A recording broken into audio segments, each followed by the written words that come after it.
Mesdames et messieurs, bonsoir. Bienvenue dans cette nouvelle session d'information. Au sommaire, les candidats au BEPC composent depuis ce matin sur l'ensemble du territoire. Ils sont au total 200 010 candidats répartis dans 267 centres à affronter les épreuves de cet examen. Victoire des écureuils du Bénin ce dimanche sur les Équato-Guinéens en éliminatoire de la Coupe d'Afrique des Nations CAN Gabon 2017. Score de la rencontre 2-1. Hors du Bénin, nous parlerons du procès de l'ancien athlète Oscar Pistorius qui démarre ce lundi 13 juin 2016.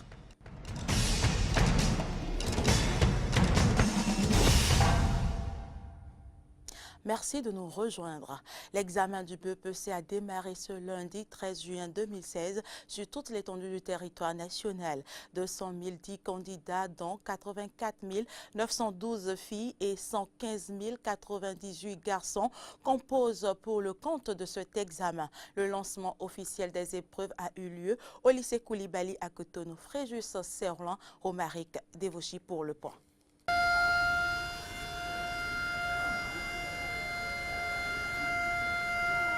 Déjà à 7h30 au centre d'examen du lycée Koulibaly, la majorité des candidats à la quête du brevet d'études du premier cycle BEPC inscrits dans ce centre étaient déjà installés dans les salles de composition. Peu après 8 heures, une délégation conduite par le ministre de l'Enseignement secondaire, Lucien Kokou, a lancé officiellement l'examen du brevet d'études du premier cycle dans la salle D17 du lycée Koulibaly. Vous avez fait des devoirs en classe, examen blanc, et vous avez fait des séances de TD. Donc aujourd'hui, vous devez prouver que tout ça là, la synthèse c'est aujourd'hui. Donc, vous devez le prouver. Donc il n'est pas question d'avoir peur, c'est la même chose. Ce que vous avez fait tout le temps, c'est ça qu'on va vous demander. On vous souhaite vraiment de la concentration. Il faut bien se concentrer et lire et suivre les règles indiquées. Vous allez voir que c'est ça seulement, c'est tout ce qu'on nous demandait. OK? Alors du courage et bonne chance à tout le monde. Quant à Luc Ahoya, il a saisi l'occasion pour dévoiler les statistiques relatives au BEPC dans son centre. Tout se passe très bien, il n'y a pas d'incident. Le nombre d'inscrits pour le centre du lycée technique Koulibaly est de 724 candidats répartis en 24 salles. Aujourd'hui, au moment où nous sommes actuellement, ils ont commencé par plancher dans la communication écrite. Après, suivra la lecture et dans la soirée, l'histoire et géo. Maouyon Kakpo, présent dans la délégation du ministre, fera le même exercice à propos du BEPC au plan national. Le BEPC session de 2016. Cet examen regroupe 200 010 candidats cette année, répartis sur 267 centres de composition sur toute l'étendue du territoire national. Et cet effectif représente un pourcentage d'accroissement de 12,47% par rapport à l'effectif de l'année dernière. Et nous avons opéré une création de 15 nouveaux centres compte tenu de cet accroissement. Et nous comptons parmi les candidats 115 101 candidats garçons et 84 912 candidates filles. La délégation du ministre est ensuite ébranlée pour d'autres centres d'examen pour constater le bon déroulement du BEPC dans ces centres. Il s'est ainsi rendu au CG d'Apapa Centre et dans celui du CG de Segbeya. Lucien Kokou a terminé sa tournée au centre de promotion sociale des aveugles et amblyopes où les candidats de ce centre sont également à la recherche du brevet d'études du premier cycle BEPC.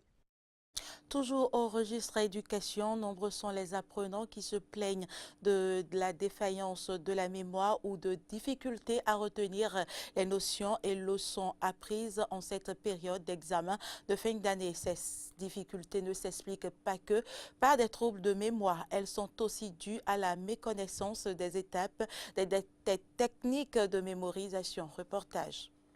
C'est la fin des activités pédagogiques dans les écoles, collèges et lycées du Bénin. Les examens de fin d'année ont démarré sur toute l'étendue du territoire national. Ainsi, au souci de réussite des candidats s'ajoute la pression et l'angoisse des parents d'élèves. Mais la réussite aux examens implique plusieurs dispositions dont la bonne assimilation et la capacité de rétention ou de mémorisation des cours, apprentissage ou leçons. Quelles sont alors les étapes de la mémorisation? Il y a par exemple l'enregistrement des informations. À cette étape de la mémorisation, l'apprenant doit être très concentré. Il faut que l'information que véhicule l'enseignant, il faut que l'apprenant soit bien concentré pour pouvoir l'acquérir. Et une deuxième étape de la mémorisation que je vois, c'est le stockage des informations. C'est-à-dire le cerveau même, lorsque c'est bien enregistré, le cerveau même essaie de ranger les différentes informations enregistrées. Cela suppose que si l'élève n'est pas concentré pour bien enregistrer, le cerveau ne peut pas bien ranger. Et une dernière étape que je vois, c'est la récupération de l'information enregistrée. Et toutes ces étapes sont liées les unes aux autres. Et pour mieux observer ces étapes, l'apprenant ou le candidat se doit de comprendre et bien maîtriser les techniques de mémorisation. Nous avons la recherche des mots-clés.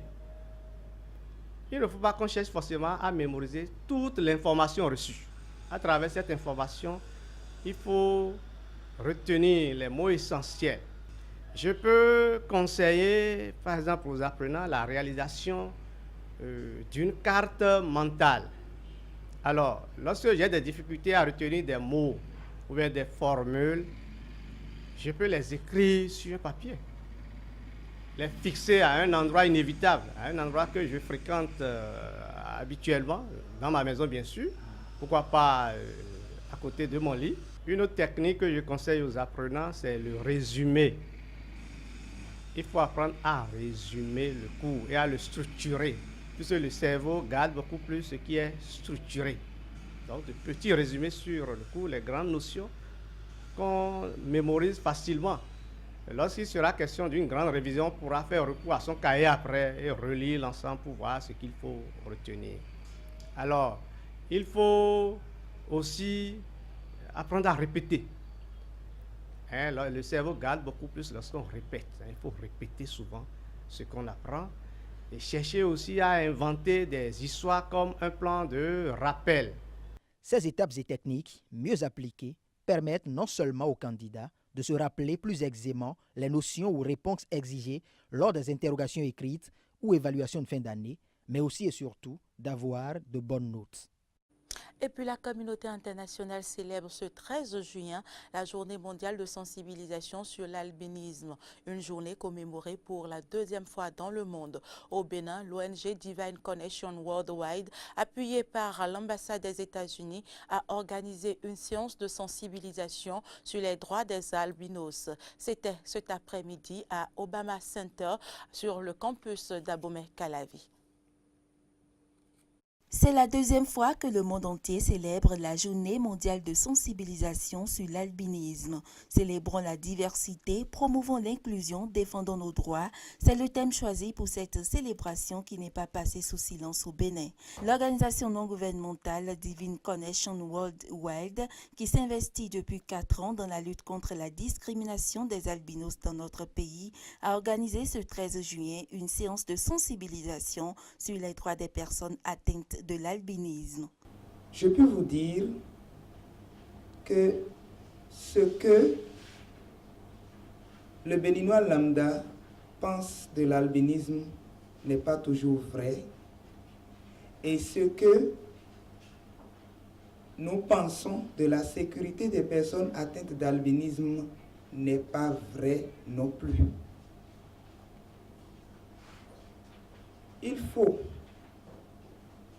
que cessent les stigmatisations du genre aveugle, tu ne vois pas, du genre qui t'a demandé de conduire, etc. cesse. Une initiative soutenue par l'ambassade des États-Unis au Bénin dont l'objectif premier est le respect des droits de tous les citoyens. La situation des albinos dans le monde, en particulièrement en Afrique, mérite notre indignation et surtout des actions concrètes en termes de protection sociale et juridique et de prise en charge. Aux États-Unis d'Amérique, nous prenons très au sérieux la question du droit de tous les citoyens, peu importe d'où l'on vient ou qui l'on est, ou même qui l'on est en handicap.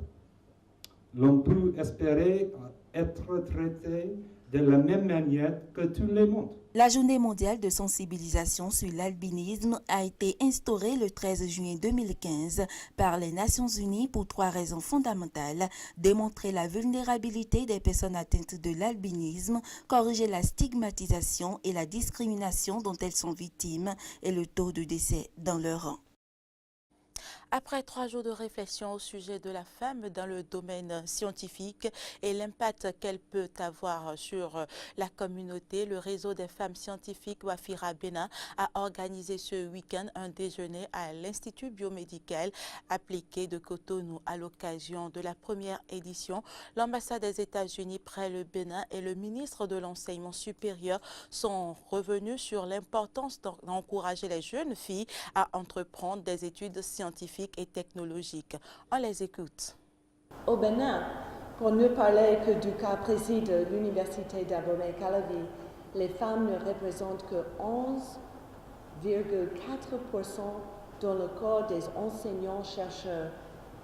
Cette situation découle principalement de mentalités et de stéréotypes qui empêchent les filles d'entreprendre des études scientifiques et technologiques. En conséquence, les femmes sont sous-représentées sur le terrain de la recherche scientifique qui reste largement dominé par les hommes. À cet égard, il me vient à l'esprit la devise du concours international « Les femmes et la science » qui dit, je cite, « Le monde a besoin de la science a besoin des femmes ». Nous croyons que l'accès aux disciplines scientifiques et la pleine participation des femmes et des filles dans les sciences est un enjeu majeur en termes d'égalité et d'autonomisation des femmes. Femmes universitaires, vous engendrez ainsi l'esprit de travail en commun et de mentorat des femmes par les femmes.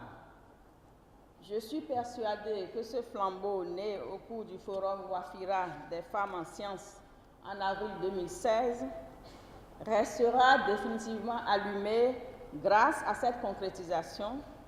Je veux nommer le déjeuner scientifique du réseau des femmes scientifiques du Forum Wafira. Je voudrais, à l'instar de ce déjeuner, voir les femmes chercheurs des différentes universités du Bénin travailler ensemble. Je voudrais les voir former des groupes thématiques de recherche compétitifs au sein desquels la promotion de l'idéal scientifique se fait au détriment des divergences. Je voudrais voir enfin les femmes chercheurs de nos différentes universités contribuer au développement du Bénin avec les résultats de leurs travaux de recherche, mais aussi à travers la communication de la science à leurs pairs, aux plus jeunes et à nos populations à la base. En prélude à la célébration de la Journée mondiale de la population le 11 juillet prochain, le Centre de formation et de recherche en matière de population, CEFORP, une institution de l'Université d'Abomey-Calavi, a lancé ce vendredi le mois de la population. La cérémonie de lancement a connu la présence des enseignants-chercheurs, des experts, des étudiants, des acteurs des collectivités locales et des cadres de l'Agence nationale de la protection civile. C'est un reportage signé Corneille Haïssé et Fréjus Fiossi.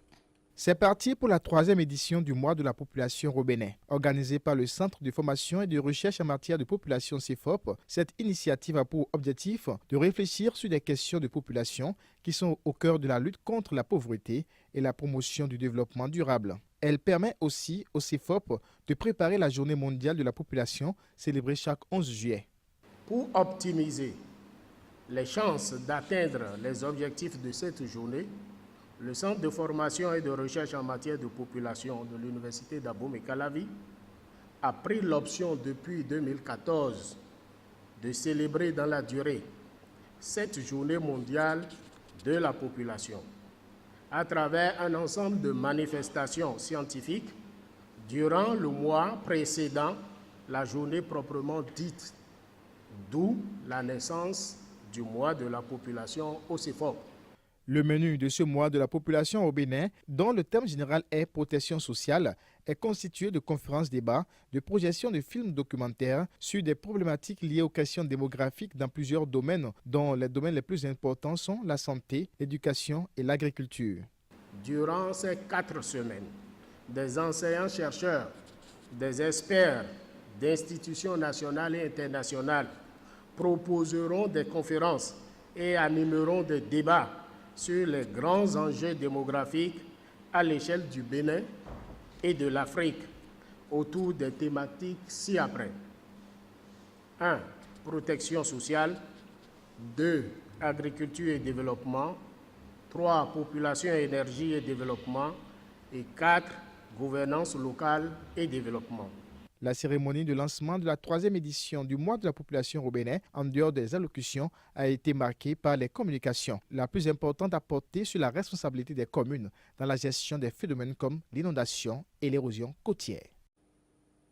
Hors de nos frontières, les habitants de Niamey expriment leur inquiétude après l'attaque massive de Boko Haram à Bosso dans le sud-est du pays. Face à cette situation, le coordonnateur humanitaire des Nations Unies au Niger a appelé ce week-end la communauté internationale à mobiliser ses ressources pour la crise humanitaire née après les attaques de Boko Haram. Selon les autorités nigérianes, 26 soldats avaient été tués la semaine dernière dans un assaut lancé par le groupe djihadiste Boko Haram.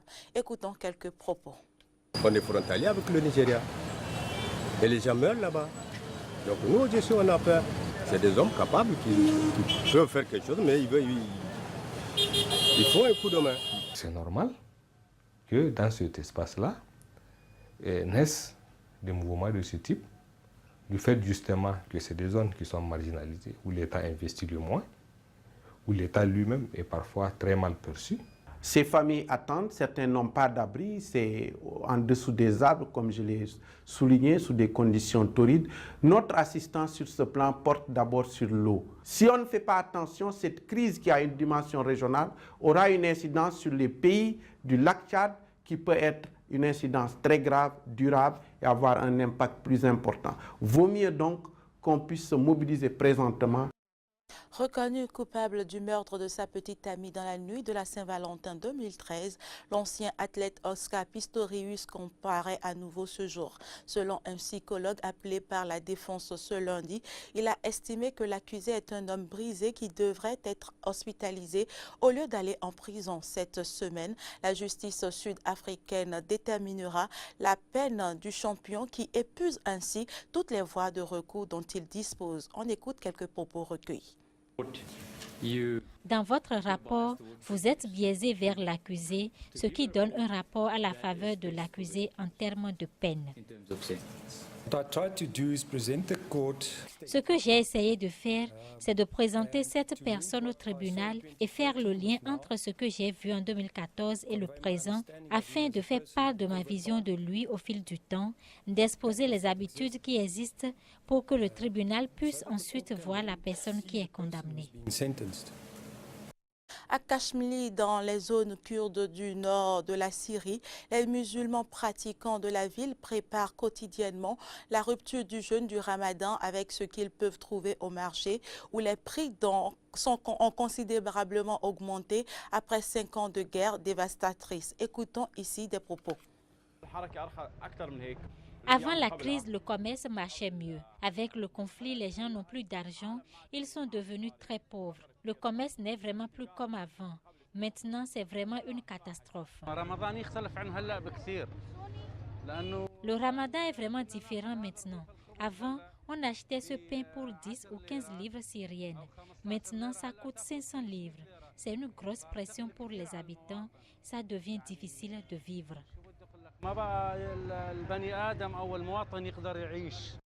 Retour au Bénin pour parler sport à présent. Les écureuils ont battu 2-1 le Zlang national. L'ouverture du score est intervenue à la 25e minute grâce à Khaled Adenon suite à un coup franc tiré par Jordel Dossou. Le même Jordel offrira la balle de la victoire à David Djigla en seconde période. Entre-temps, les Équato-Guinéens ont égalisé. Score final 2-1 en faveur des écureuils.